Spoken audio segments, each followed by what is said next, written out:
UFO sightings in history. This is what it looked like just after midnight on December 27th. Woodbridge security supervisor, Sergeant Jim Peniston, rushed to the East Gate, where sentries alerted him to strange lights. My first thought on it was an aircraft downing, a possible aircraft crash. There was a color scheme of red and yellow and some white light. That's the reaction to get with chemicals. Peniston radioed back to the flight supervisor and was given permission to investigate. He and the sentries advanced into the darkness until they stumbled on a sight they could not explain. The air, for example, had a feeling of electricity in it. My feelings at the time ran from confusion to disbelief. I could not understand for the life of me what this could be. The craft itself measured approximately 9 feet by 9 feet, triangular in shape. It had no cockpit, as far as I could tell. There was no windows, just this very highly shiny, black, glass-like material. And I think the most fascinating part of it, at least as far as I was concerned as an investigator, was the fact that this had identifiable inscription, symbols on the side of it. Peniston says he approached the craft. It was warm when he touched it. Suddenly, it began to move, lifting up silently right before his eyes and disappearing into the night sky. Peniston claims he drew this sketch of the craft at a debriefing the next morning with the Deputy Base Commander, Lieutenant Colonel Charles Halt. The next night, Halt received word that the strange lights had returned. Well, the base commander and I looked at each other quite in disbelief. And I said, well, we both agreed we needed to put this to bed. Eager to debunk the entire affair, Halt collected a Geiger counter, night vision star scope, and a handheld tape recorder. Then, with a few men from the Disaster Preparedness Unit, he drove to the area where Peniston had seen the UFO. Soon, the portable lights they had brought mysteriously flickered and died. Halt, concerned for the safety of his men, ordered several of them back to the East Gate. With the rest of his unit, he walked into the forest checking radiation levels. He says they seemed unusually high. Suddenly, off in the distance, Halt spotted a glowing object. This is the actual recording Halt made of his UFO encounter that night. Okay, we're looking at the thing. We're probably about 200 to 300 yards away. It looks like an eye winking at you, and the flash is so bright to the star scope that it almost burns your eye. There's no doubt about it. This is weird. There's something very, very strange. And there we stood. Well, we didn't know quite what to think of that. But when we looked to the north, suddenly there were objects in the sky. And we watched this in awe. Suddenly the object came toward us at high speed. It moved directly toward us. I can't estimate the speed, but it moved very rapidly. Stopped and sent down a pencil-like beam at our feet. And just as fast as the beam appeared, it just clicked off, disappeared. I still have questions as to what happened. I really don't know what it was. I do know it was something strange, something that was controlled by some type of intelligence, and that's about all I really know. 2 weeks later, Halt described the incident in a one-page memo sent to the British Ministry of Defense. The British government never responded to the memo, but word of the encounter spread. 3 years later, UFO researchers pressured the Air Force commander to release the document under the Freedom of Information Act. Well, he released it. And the very next day I got to meet BBC One, BBC Two, ITV, German TV, Japanese TV, every local radio station. They were waiting on my doorstep at home and at the office. It was just unbelievable. News of the Rendlesham incident also generated enormous interest from UFO researchers and skeptics. Here was a case with highly credible witnesses, trained Air Force personnel. Tucson astronomer and retired U.S. Air Force pilot James McGahey is a UFO skeptic who investigated Halt and Peniston's alleged encounter. McGahey insists Halt mistook the beams from a lighthouse 5 miles away for a spacecraft. That object that was winking at him, which is on the tape, is clearly the lighthouse. Now he's looking at the lighthouse, I think, with a starlight scope. Now remember, here comes this beam of light. He's looking at this light with 100,000 times intensity. What it's going to do is it's going to burn out the image in the center, so it's going to become black. And that's what easily explains the beams and these other things. When Halt's tape is played against the flashing from the lighthouse, this seems to be the case. Right in this position here, straight ahead, in between the tree. There it is again. Watch, straight ahead off my flash back there. There it is. Hey, I see it too. I can't explain that. I really don't know. I never gave it any thought. I do know that the whole time we were out there, we could see the lighthouse. And the lighthouse was about 35 or 40 degrees off to our right from where this whole thing took place. Did area radar operators confirm the UFO sighting? Halt says maybe. They really didn't confirm they found anything, although later I found out that when they reviewed the tapes, they did find some things on the tape. If he has a radar report, I'd like to see it, because I investigated this and I couldn't find one. Skeptics also suggest the Rendlesham UFO might have been a meteor, bright stars, or a Russian satellite that fell out of the sky that night. To me, this is just a case of where a number of people saw some lights, got a little excited, thought about UFOs, and all of a sudden everything they see is a UFO. The first night, it was a combination of a satellite reentry, a meteor fireball, and a police car driving around in the woods. The second night, it turns out to be a lighthouse, some microwave antennas, and some stars in the sky. We had a controlled landing. Apparently, there was no crater. We also had a craft that was able to take back off with absolutely no sound, which tells me high technology, and maneuver back through the tree line, rise over the trees, hover momentarily, and then take off at incredible speed. It's just totally ridiculous to even consider that it was a Russian satellite or a meteor. Impossible. In 1991, believing serious questions were still unanswered, the British government finally responded to the Rendlesham incident. Nick Pope, its top UFO investigator, reopened the case. I've always felt that Rendlesham Forest is a case which displays a lot of important factors all drawn together. You have a multiple witness event. Those witnesses are trained military observers. The Defence Radiological Protection Service had no explanation as to why the radiation readings taken by Colonel Halt's team were so high. Undoubtedly, something very strange had happened there. Pope requested further investigation. The British government said no and closed the file. Perhaps in part due to this fact, Sergeant Peniston arrived at the site at approximately 1 a.m. and re-emerged from Rendlesham Forest after dawn, but can only account for less than an hour of his time. Skeptics question how Peniston could make such an historic discovery and yet not report back to the base for several hours. What we had thought was apparently only maybe an hour's worth of investigation time turned out to be 4 hours. I got a feeling that might have been the adrenaline. That we were pumped up at that point in time. What is it that Peniston says he saw and touched that night? To this day, he is perplexed by the entire incident. Something that can sustain a controlled flight, something that has mass, something that makes no sound, and something that can take off at incredible speeds back up into the atmosphere. Explain it. I can't.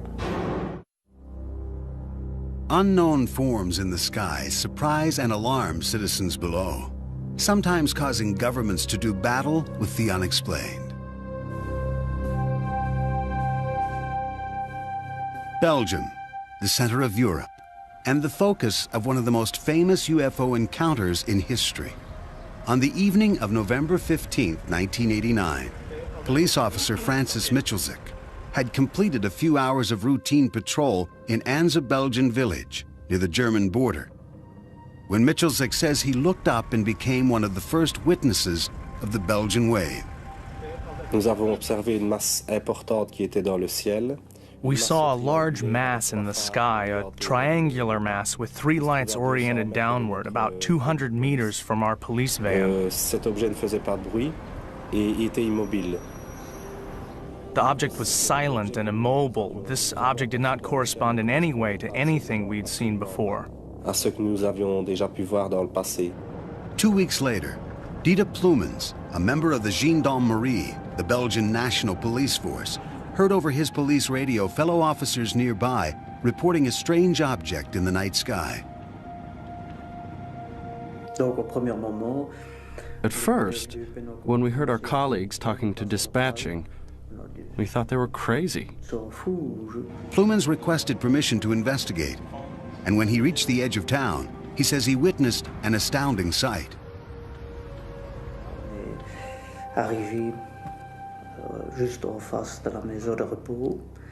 We stopped right in front of the nursing home, and there was an immense object over our heads. The object had 3 lights at its extremities and a blinking red light in the center. At a certain point, I saw a small object leave the large thing, an object which was also flashing, which came straight down and then turned and flew around the back of the nursing home. After that, the large object transformed itself into a single light, and we followed it toward Germany. Belgian radio and TV soon were filled with reports of similar sightings, prompting hundreds of calls to the office of the top UFO research group in Belgium, known by its acronym SOBEPS. Over the next several months, researchers documented more than 800 so-called close encounters. SOBEPS eventually published 2 thick volumes on the Belgian wave. Specific characteristics of the phenomenon were reported by many people. We have hundreds of reports of people who mentioned something below a distance of 100 meters. Then, on March 30th, 1990, the Belgian wave story took a dramatic twist. Near midnight, several police officers called a NATO radar installation with reports of a UFO. Within an hour, that facility and a second radar station were both tracking an unknown flying object.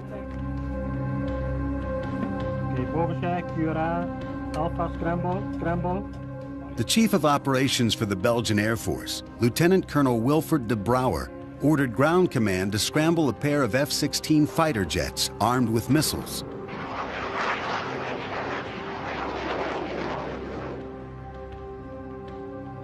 A supersonic high-tech cat-and-mouse game ensued. The jets' radar locked on to their targets 9 times. But with each lock-on, the object drastically changed its position. After an hour, the F-16s lost contact and returned to base. For weeks, the encounter was kept under wraps, but Colonel de Brouwer felt compelled to share what he knew. During an interview with a reporter from one of Europe's most popular magazines, Paris Match, de Brouwer described what happened. The story stopped the presses. Within days, de Brouwer called a news conference and told reporters from around the world what he knew and what he didn't know. This is what the pilots saw on their radar. The UFO appears as a diamond in the center of the screen. What these pilots detected was well outside the normal flying envelope of an airplane. In other words, sometimes they had what we call lock-ons on a target, which gave a parameters varying from speeds between 150 knots till 990 knots. An acceleration which occurred in a few seconds. These speeds would be impossible to tolerate for a human being. Colonel de Brouwer never suggested the mysterious flying craft was from outer space. He only said its speed and rate of acceleration were unexplained. Over the next few months, the sightings became more sporadic, and the Belgian wave came to an end. Did the skies over Belgium become a way station for alien spacecraft? If not, what did thousands of people witness? Physical evidence is the key to proving the existence of UFOs. The Belgian wave, despite hundreds of credible eyewitnesses, has produced only one piece of convincing evidence. This photo, taken by a civilian bystander in the town of Petit Réchon. The photo was examined by former NASA scientist Richard Haynes, a specialist in vision, optics, and human perception. My analysis of the Petit Richon photograph suggests very strongly to me that the object that was photographed does not obey laws of physics as we know them.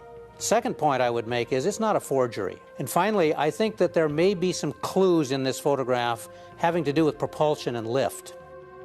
Belgian scientists and skeptics tried to calm what they considered the UFO hysteria of the Belgian wave.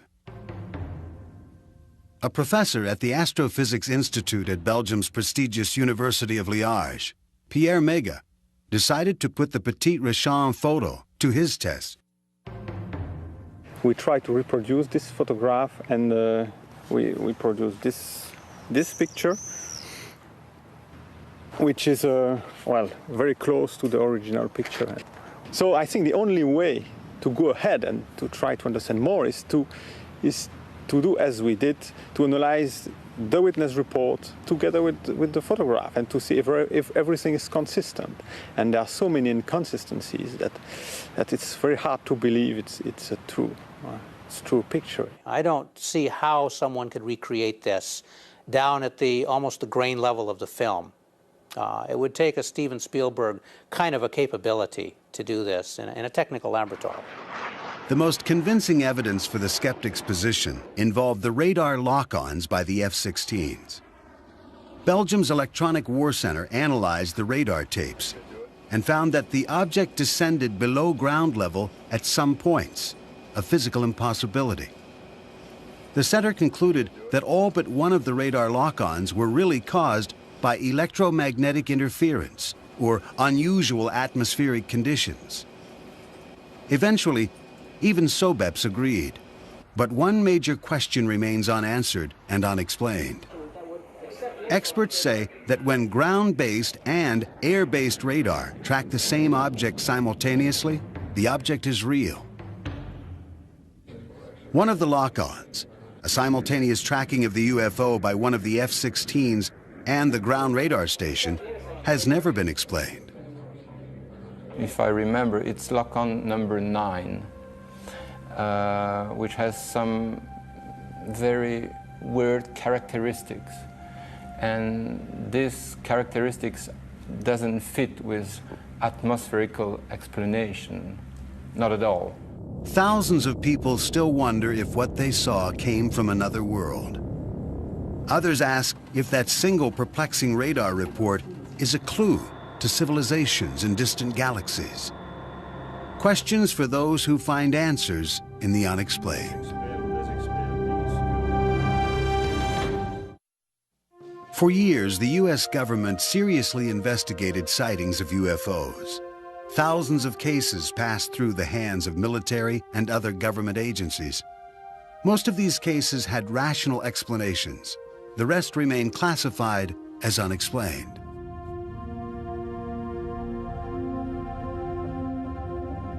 "50-year-old Polish immigrant and amateur geologist Stephen Mahalik looked forward to his weekend getaways alone in the Falcon Lake area, 90 miles east of his home in Winnipeg, Manitoba.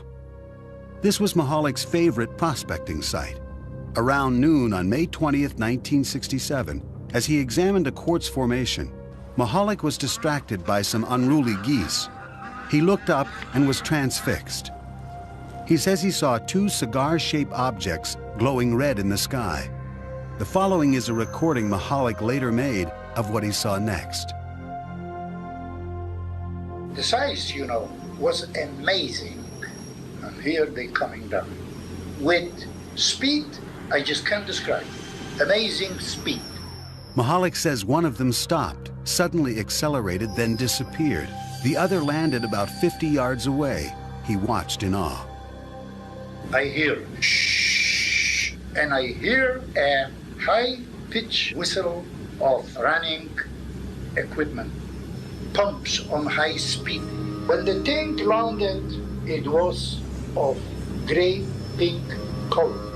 It's stainless steel, and it was pink hot. And I can feel the breeze on my face that thing is hot outside. There was my notebook, there was my pencil, so I sketched this thing. Mahalik claims it was round, about 40 feet long and about 10 feet high. His curiosity took hold and he approached the craft. He examined the outside of it, slowly touching the glowing skin with his gloved hand. It was fiery hot, nearly melting the palm of his rubber glove. Mahalik says the craft rotated, turning its grid-like exhaust vent toward him. The blast of hot gas from the vent knocked him to the ground, setting his shirt and undershirt on fire. The craft suddenly lifted off the ground, according to Mahalik, and soared straight up. He threw his burning shirts to the ground, dazed and in severe pain from burns to his chest and stomach. Mahalik says he wandered around for what seemed like hours before he managed to gather up his supplies. He found his way out of the woods, caught a bus, and later that night arrived back in Winnipeg. Still in pain, he rushed from the bus station to nearby Misericordia Hospital, where he was treated for first-degree burns. Mahalik claimed the blast from the craft had etched a grid-like pattern into his abdomen that matched the pattern on the exhaust vent. The next day, Sunday, he was spirited off to the St. Regis Hotel after convincing the managing editor of Winnipeg's highly regarded daily newspaper, the Winnipeg Tribune, that his extraordinary encounter was real. At that time, I said, okay, as any newsman would have done, draw it. I gave him a piece of paper. I think that drawing has become the most famous UFO piece of evidence in the world today. He sat down, he drew it in front of me. I hid it. I talked to him. I called doctors, I called police, and I sure as hell didn't want the Winnipeg Free Press getting the story. Monday's edition of the Tribune led with this headline: Mahalik soon became a sensation worldwide. What followed was one of the most intensely examined UFO cases on record. Over the next 2 years, Mahalik's burns kept recurring, and no one could explain why. He was examined by more than a dozen physicians in Canada and the United States, including doctors at the Mayo Clinic. An investigation by the Royal Canadian Air Force concluded that the abdominal burns sustained by Mr. Mahalik remain as unexplainable as to the source of the burn. The Mayo Clinic psychological report concluded that Mahalik was not prone to delusions, hallucinations, or any type of emotional disorder. Perhaps the most influential investigation was conducted under the auspices of the United States government. The chief investigator, physicist Roy Craig, is now retired and raises llamas on his Colorado ranch. His job was to examine UFO reports and find physical evidence. We responded to the Falcon Lake report as soon as we could. Now, there's no value in seeing a landing site that somebody's had a chance to go back and prepare for me to look at. But if we could get back and find a landing site that had not been seen by anyone else or been altered by human beings, there may be something there that we could use as real evidence that he had a real experience. I mean, comparable with the appearance of human beings on Earth. 2 weeks after the encounter, Craig flew to Winnipeg and joined Mahalik on his first return to the landing site. He guided us on what he said was a big search for the site. Actually, we just roamed around in haphazard circles, coming back to about where we started, and didn't go very far at all. He was trying to give us the impression of leading us on a search for a site. And we all concluded that the site probably did not exist. With no apparent physical evidence, Craig classified the case as without merit. The American investigation was over. University of Manitoba astronomer Chris Rutkowski, believing the government reports left many questions unanswered, launched his own investigation. In 1994, he published The Falcon Lake Case, Too Close an Encounter, in the respected Journal of UFO Studies. The terrain around the site is very rugged, very rocky. The brush is very, very dense. The trees all look alike. The rocks all look alike. And to a person who's disoriented, not feeling very well, it might be very, very difficult to find the exact site after some period of time has elapsed. Skeptics disagreeing with Rutkowski also do not believe that Mahalik would make physical contact with an extremely hot object he assumed was a UFO. But this does not surprise his son. He is the kind of fellow that fear is not in his vocabulary. Not that he's a fearless man, but that when he sees something he doesn't understand, he doesn't fear it. He just chooses to understand it. Skeptics wonder why no one else saw the craft. I talked with the people who were in charge of managing the fire tower. It was manned at that time, and the people were absolutely certain that there was no way that two vehicles like he described, glowing as they were, could fly into that space and out again. There was no way that that could happen without their seeing it. My conclusion on that case is that all the evidence that I found pointed toward hoax rather than a real experience. And not even a skillful hoax, a very inept hoax. Mahalik became bedridden and incapacitated in the 1980s. Was this hard-working and devoted family man capable of crafting such a hoax? For my dad to fabricate something as large as this would require more than I think he had, more than he has. He's a simple man. He grew up and lived a very straight, hard life. This was no con man. This was a man who later went down to Mayo. They couldn't figure it out. I couldn't figure it out. The doctor I had there couldn't figure it out. I am not about to be taken by anybody. This guy didn't take me. This guy was legit. Stephen Mahalik never wavered from his story. He believed he had encountered a UFO. Roy Craig and the U.S. government disagreed, but they never classified the case as solved. The official report lists Mahalik's sighting as unexplained. In the past, the U.S. government routinely took a keen interest in reports of UFOs. Now, it denies any investigative role, leaving only questions for witnesses of close encounters with the unexplained. On the night of March 8, 1994, something strange was sighted in the skies over Holland, Michigan, on the southeastern shore of Lake Michigan. Witnesses were startled and called police. There were at least 4 lights, and they were all flashing like okay, they were the sequence. It was a kind of like a V. There was like probably 4 or 5 lights, and they were all flashing right in a row from the top all the way down to the bottom. The lights hovered over the outskirts of town near the home of Holly and Daryl Graves. Their 15-year-old son, Joey, was sitting in the living room watching TV. Out of the corner of my eye, I saw a light, and I looked out the window, and there was a round circle of light. I called my parents in, and they were sleeping. They didn't know what was going on, and my mom, she called 911 to get a cop or someone out here to look at it. 911. We were just wondering, have you heard anything about these lights that are flickering up here? It's different. I've never seen anything like it. Okay, we'll have somebody check it out. It looked like a sphere. The lights were really weird because they changed, but they kind of faded into a different color, so it wasn't like regular lights. So it was kind of weird. We watched it up to about a half hour, just slowly moving south. We were just in awe, I think, about the whole thing.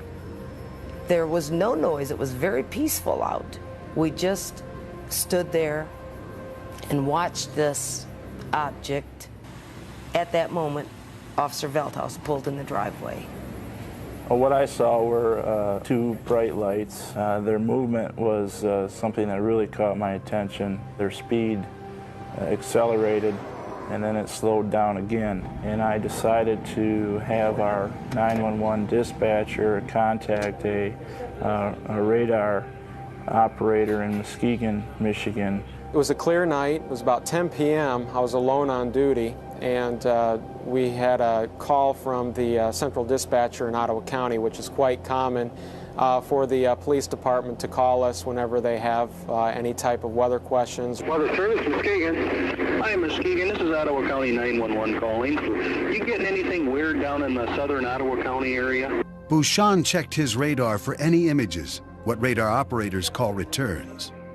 I'm seeing 3 of those. They're very strong.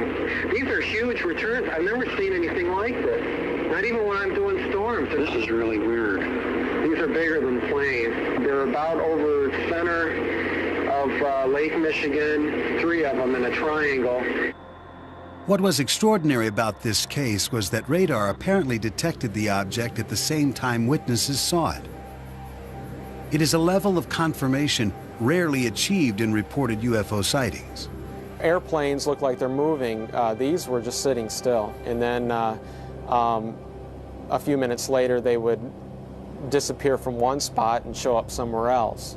I really didn't know what it was. Strange lights in the night sky, moving at otherworldly speed. The image confirmed on a radar screen. Was this finally convincing evidence of a technology far beyond our own? Had alien spacecraft paid a visit to Holland, Michigan? There was no explanation for these sightings. A reporter for the Muskegon Chronicle, Michael Walsh, decided to investigate for himself. He too found the story remarkable. We've had past articles where people have reported some strange phenomena, especially at this time of year. But not once did we ever have any dual confirmations, visual plus the radar. Others began looking into the incident, fascinated by the radar confirmation. A professor of natural sciences and, at the same time, the editor of the Journal of UFO Studies, UFO researcher Michael Swords met with radar operator Jack Bouchon. We went into the radar room. This young fellow really knew how to use the equipment. He would show us the difference between a hard count of something like an airliner and a soft response of something like a storm cloud. And it was obvious this was an extremely competent operator. Skeptics point out that Bouchon was still a Weather Service intern at the time of the sighting. California engineer and skeptic Robert Schaefer thinks he can explain what the images really were. The National Weather Service says that they track the number of objects over Lake Michigan, but of course not everything that turns up on radar is a solid object. Radar is subjected to mirage conditions of various kinds. Schaefer believes that the sightings over the lake can be explained by a natural phenomenon, which usually happens over Lake Michigan in the spring. Warm air moves over the cold waters of the lake. The layer of cold air trapped beneath the layer of warm air creates a mirror effect in the sky by bending the light. This effect is called a temperature inversion. One of the best-known investigators of UFO sightings, Philip J. Klass, is a technical journalist for Aviation Week in Space Technology and an expert on radar systems. Ground radar, especially during temperature inversion conditions, the rays can be, instead of going straight out, they can be bent downwards, so where you get echoes from the ground. We're trained to know the difference between temperature inversions and, for instance, precipitation, because they appear to be the same thing. Klass says that since Bouchon was using old linear radar, not the newer Doppler radar, the images were probably atmospheric tricks. It is a weather radar. It is not designed, especially, to detect metal objects or aircraft. These returns were not only hard returns, but they showed up in this geometric pattern. And that when, say, the lead return would move out into Lake Michigan, the other two would stay behind. Then they would move to reform the triangle. In fact, according to Muskegon Chronicle reporter Michael Walsh, most of the UFO witnesses did report strikingly similar patterns, shapes, and sizes. I believe that each of them sincerely believed what they saw was something extraordinary. That's not to say that it's extraterrestrial or paranormal. It may very well be a very physical manifestation of something that we don't yet know about. There is no consensus on what the UFOs over Holland, Michigan might have been. Skeptics point to a temperature inversion and its effect on both the lights in the sky and the radar on the ground. Witnesses, including a Weather Service radar operator, say they know they saw something real. But what was it? I have no idea. Personally, I'm not sure of what I saw either. Well, it was a UFO. I was like in awe. Do these eyewitness accounts and the radar confirmation merit further investigation? The government answered that question long ago. It says no, leaving this encounter one that may forever remain unexplained. Since the 1940s, believers in the unexplained have charged the U.S. government with conspiracy and cover-up. In the 1990s, those charges concentrated on a super-secret military base.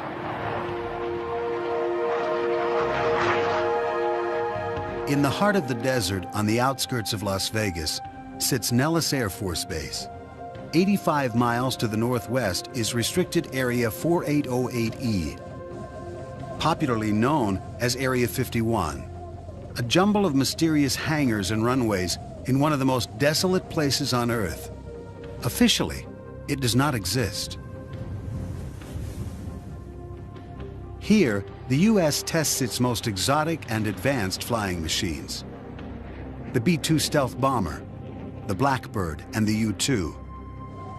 The Area 51 control tower identifies itself to area pilots only as Dreamland. There are no tours of Area 51. Instead, soldiers carry loaded machine guns with the authorization to use them. This base, shrouded in secrecy, has become for many the focus of the world's fascination with UFOs and its hope for contact with extraterrestrial life. UFO fans from all over the world drive the extraterrestrial highway, a lonely stretch of road that hugs the perimeter of the base to Mailbox Road.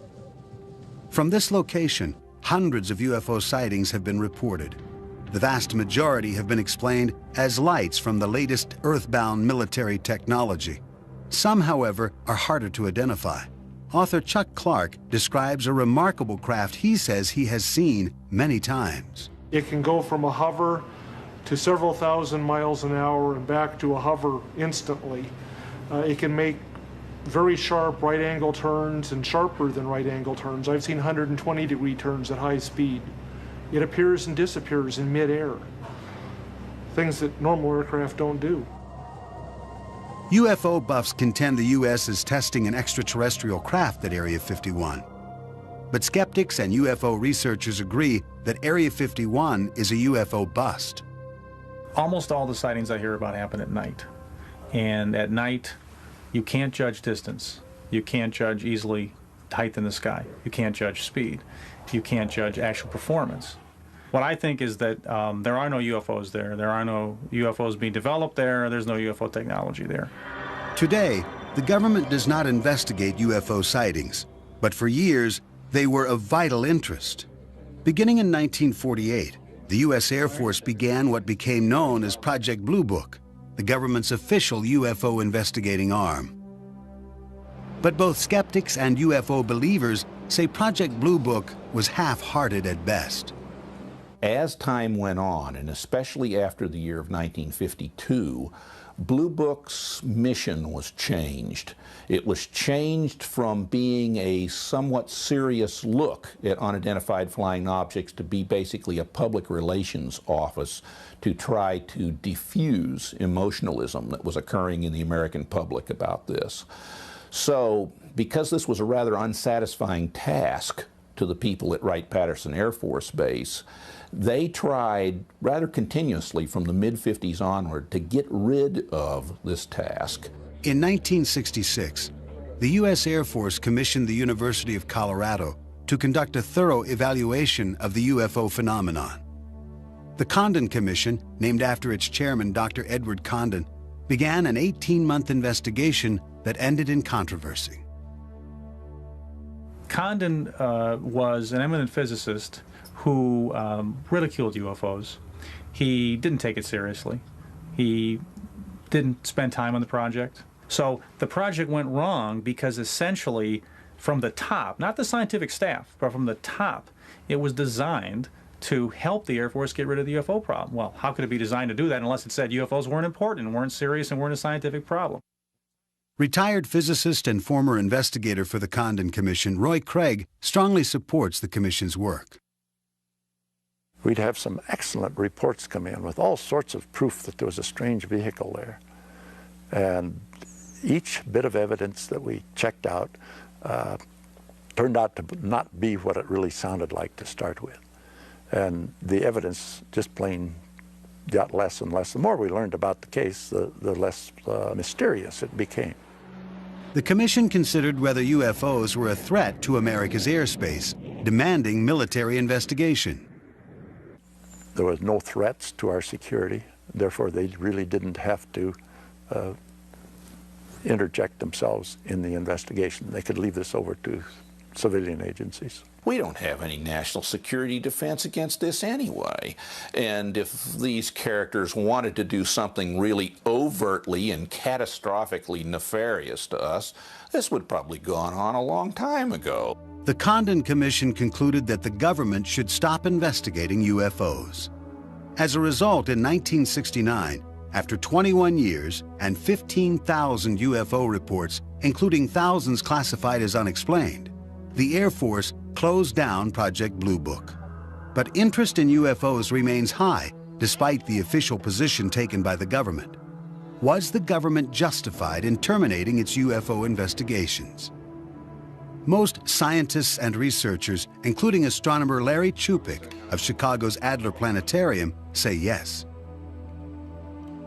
We don't find that the stories of aliens in some government hangar are true. We don't find pieces of spacecraft. I think when people look at the sky and they don't know what they're seeing, they tend to think of unusual things. And they've heard reports. So reports can stimulate them to make their mind see something they're not really seeing. I don't reject the idea that there are flying saucers on Earth from elsewhere on the basis that has always been given that our universe is so vast that they couldn't get here, and therefore they aren't here. We could not, because of our ignorance of our universe, say that other beings could not be here. I think it's arrogance to make that kind of statement on the basis of our current scientific knowledge. But that doesn't mean that I think they are here. I don't believe we've been visited by extraterrestrials. I haven't seen the evidence for it yet. So we say the question is very much open and should be studied carefully. For 30 years, I've been looking. I have yet to find a single piece of scientifically credible evidence to indicate that we have alien visitors. All we have are unexplained cases. Have we been visited by extraterrestrials? Could the elusive evidence be found in a small number of mysterious reports that defy explanation? Almost all of them turn out to be things we as scientists can identify, even though most people couldn't. Now, those last few are always questionable because neither we nor the observers know what they are. These are the unexplained. People will always stare at the sky and wonder about its mysterious images. They then will turn to their leaders for answers. The leaders turn to science. In the end, people have a choice. Accept the answers of science or embrace what lies in the vast reaches of the unexplained.